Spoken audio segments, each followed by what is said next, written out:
제일 골칫거리가 통합진보당과 정교조죠. 가장 잘된 대응 조직을 갖고 있습니다. 이 정교조도 그동안에 법률 위반을 했어요. 회원 자격이 없는 사람한테 회원 자격을 줘가지고, 노조원 자격을 줘가지고,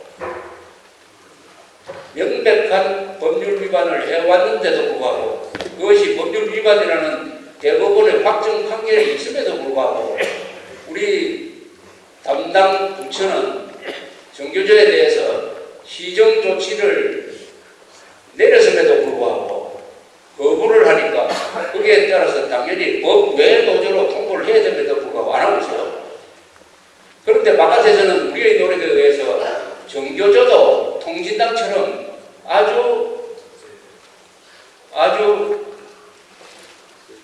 약화되고 있습니다. 지난 서울 교육감 선거에서 드러났습니다. 정교조라는 강탕 때문에 졌어요. 정교조라는 강탕 때문에. 정교조 회원 숫자도 9만 명에서 거의 반으로 줄어버렸습니다. 그것도 자충수죠. 박노현이라는 교육감이 등장해가지고 스스로를 통로를 했습니다. 이제는 법대로 해도 문제가 없어요. 이것도 법대로 안 한다 하면은 통합집권한과 같은 기준으로 우리가 대응해야 될 것이라고 생각을 합니다.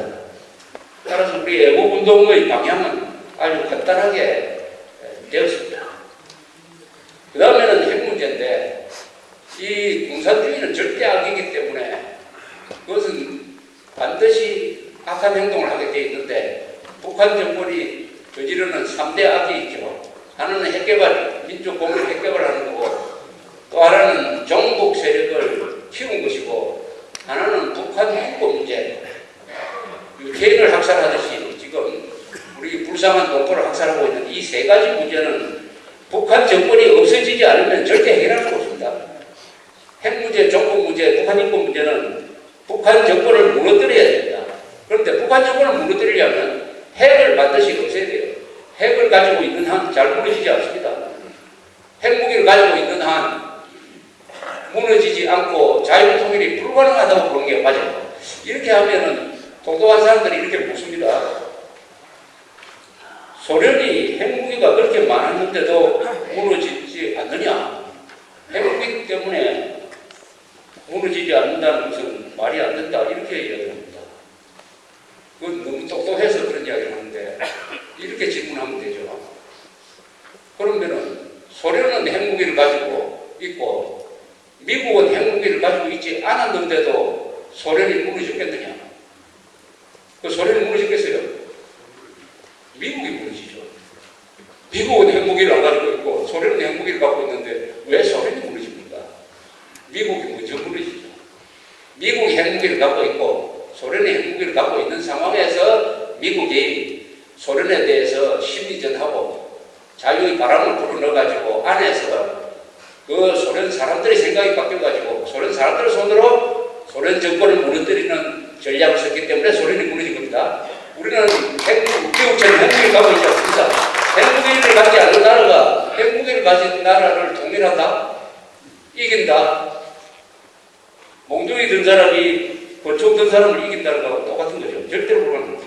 그래서 반드시 우리는 이 핵무기를 폐기시키든지 가지고 있어도 아무 쓸모없는 것으로 만들어야 합니다. 그렇게 하기 위해서는 몇 가지 방법이 있죠. 제일 확실한 것은 우리도 핵무기를 만드는 겁니다. 자기적 핵무기. 북한이 핵무기를 만들었으니까 핵무기를 만들 권리가 있습니다. 국제법적인 권리가 있어요. NPT도 당당하게 탈퇴할 수가 있습니다. 이거 미국한테 물어보고 할 일이 아니에요. 내가 죽어야 합니까? 살아야 합니까?를 미국한테 물어보고 결정합니까? 내가 죽어야 합니까? 살아야 합니까?를 이웃집 아저씨한테 물어보고 결정을 합니다. 그런 나라는 나라가 아닌 것입니다. 우리의 생존 문제, 국가 생존 문제에 관한 결정은 그 국민들이 스스로 결정을 하는 거예요. 주권적 판단을 하게 되는 것입니다. 그런데 이 부분에서 우리가 크게 지금 위기에 봉착해 있습니다. 이번 핵위기는 이렇게 넘어갔다 하더라도 1년 뒤에 또는 연말쯤 북한이 이렇게 발표를 합니다. 드디어 우리가 핵무기 소형화에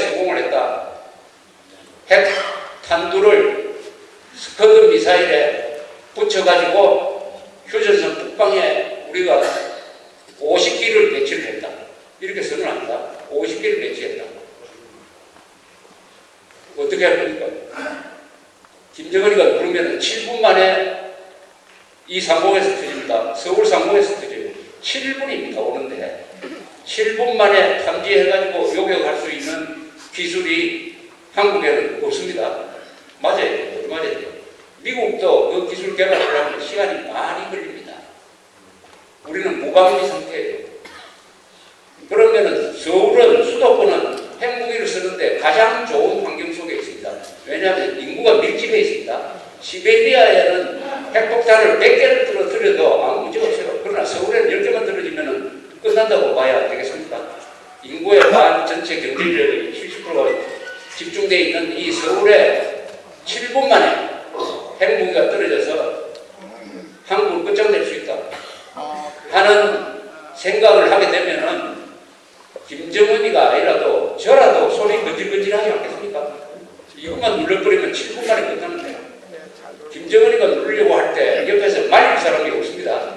핵무기는 민주주의 국가가 가지고 있는 핵무기는 안전해요. 그러나 독재자가 가지고 있는 핵무기는 위험합니다.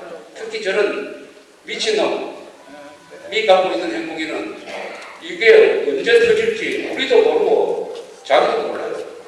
여기에 5천만이 목숨을 걸고 있는 것은 언제 무너질지 모르는 뚝 밑에 살고 있는 건 마찬가지입니다. 근데 남한에는 또 그 뚝을 열심히 뚫고 있는 종북 세력이 있는 것입니다. 그래서 우리는 핵미사일을 실전 배치하는 것은 선전포고로 강조를 해요. 핵미사일 실전 배치하기 위해 한국의 운명은 전쟁을 하든지 아니면 노예가 되든지 하는 것밖에 없으니까 핵미사일 실전 배치는 절대로 우리가 허용할 수 없다. 핵미사일 실전 배치는 선전포고로 강조해가지고 거기에 이르지 않도록 우리가 국가적 차원에서 모든 수단을 강구하겠다. 그 중에 하나는 자기적 핵무장이다. 그것도 부족하다. 우리가 미국, 일본과 손잡고 핵미사일 방어망을 개발하고 발전시키겠다. 그 다음에 북한의 핵 개발 시설에 대해서 우리가 반드시 파괴 응징을 하겠다.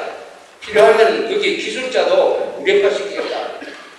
이 정도의 자위적 조치를 취해도 막을까 말까 한 상황에서 오늘날 새누리당이 하는 모습을 보면은 어떤 생각이 듭니까? 안심이 됩니까?